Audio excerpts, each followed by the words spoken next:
FIR। और आज जगत से जुड़ी सनसनीखेज खबरों की फर्स्ट इंफॉर्मेशन रिपोर्ट। आज के एपिसोड में हम बात करेंगे कि कैसे शोलापुर पुलिस की बम और विस्फोटक मिलने से नींदें उड़ी हुई हैं।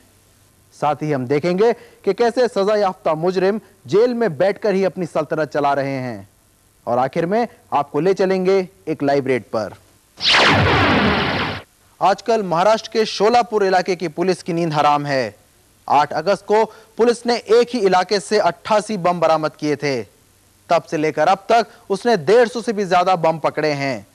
पुलिस को शक है कि इस सब के पीछे प्रतिबंधित संगठन सिमी का हाथ हो सकता है।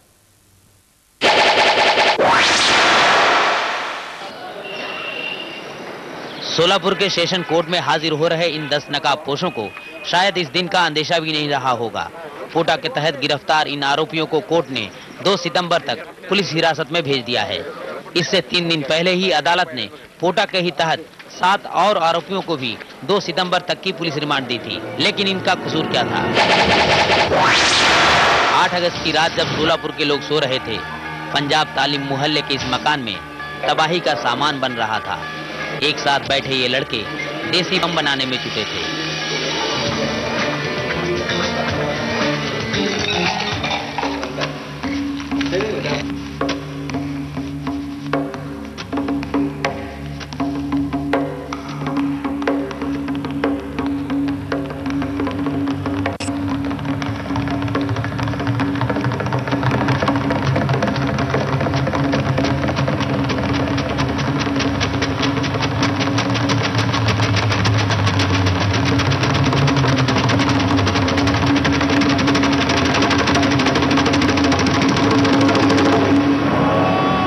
लेकिन सोलापुर पुलिस को इस बात की भनक लग चुकी थी।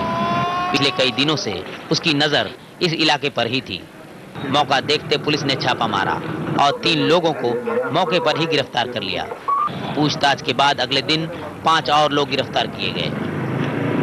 यह है सोलापुर का मंगलवारी बाजार इलाका, जहां पर आज से ठीक 10 दिन पहले यानी 11 अगस्त की देर रात को सोलापुर पुलिस ने इस मैदान से 88 बम बरामद किए थे, जो उस कचरे की कुंडी में छुपाया गया था। पुलिस का कहना है कि अगर कोई अनहोनी हो जाती तो बहुत बड़ी घटना घट सकती थी, क्योंकि इस मैदान से लगा एक स्कूल है जहां पर कई बच्चे पढ़ा करते हैं। अभी 8 दिन भी नहीं बीते थे कि 19 अगस्त को पुलिस ने मुल्ला बाबा टेकड़ी इलाके से 37 और जिंदा बम बरामद किए।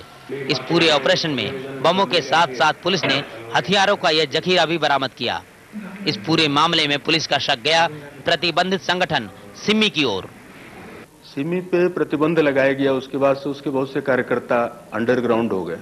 उस समय कुछ के खिलाफ गुनाह दाखिल हुए थे, बेल में छूट गए। तो ऐसे लोगों पे हमारी नजर रहती है। और ये जो सोलापुर में हम लोगों ने डिटेक्शन किया है, वो नाकामयाबी नहीं बल्कि कामयाबी है, क्योंकि हमने इंटेलिजेंस की बेसिस पे कार्रवाई की है। ऐसे नहीं कि बम कहीं पड़ा हुआ था और हमने पकड़ लिया। गोला बारूद और घातक हथियारों की हो रही इस बरामदगी को पुलिस पिछले साल अक्टूबर में 2 समुदायों के बीच हुए दंगे से भी जोड़कर देख रही है, जिसमें 10 से अधिक लोग मारे गए थे। जो हमारी शुरुआत की जांच है उससे ये लगता है कि पिछले साल यहाँ जो दंगल हुई थी, बड़ा दंगा हुआ था, तो उस दरमियान में इसमें से कुछ उसमें आरोपी हो सकते हैं, इसमें से कुछ लोग उसमें पीड़ित हो सकते हैं। तो उस हिसाब से इन्होंने आगे इस तरह की घटना हो तो हम लोग तैयारी में रहें, इस हिसाब से किया है। पंजाब तालीम मोहल्ला और मंगलवारी बाजार से बम बरामद हुए कई दिन बीत चुके हैं। इस बीच पुलिस कार्रवाई में तेजी भी आई है, लेकिन यहाँ के लोगों में अब दहशत घर कर गई है।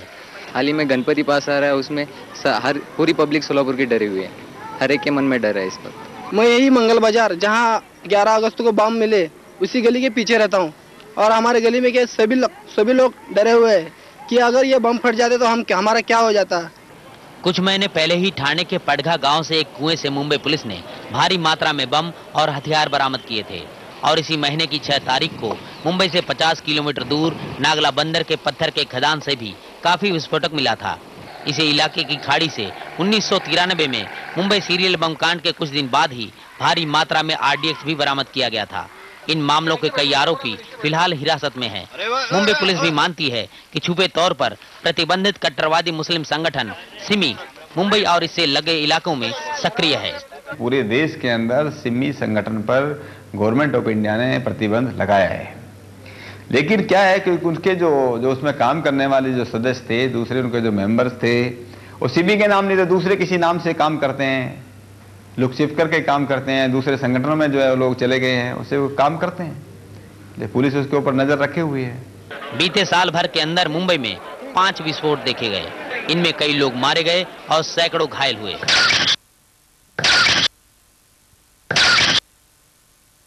हाल के कुछ महीनों की कहानियां बतलाती हैं कि मुंबई और इससे लगा कुछ इलाका आतंकवादी कार्रवाइयों का अड्डा बनता जा रहा है।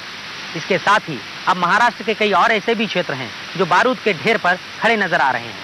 ऐसे में जाहिर है किसी बड़े हादसे से बचने के लिए पुलिस को लगातार प्रतिबंधित कट्टरवादी संगठनों और आतंकवादी गतिविधियों पर पैनी नजर रखनी पड़ेगी।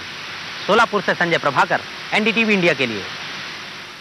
पिछले हफ्ते नवी मुंबई के एक बार मालिक की हत्या ने सनसनी फैला दी। तरह तरह के कयास लगाए जा रहे थे, पर आखिर में बात सामने आई कि इस हत्या के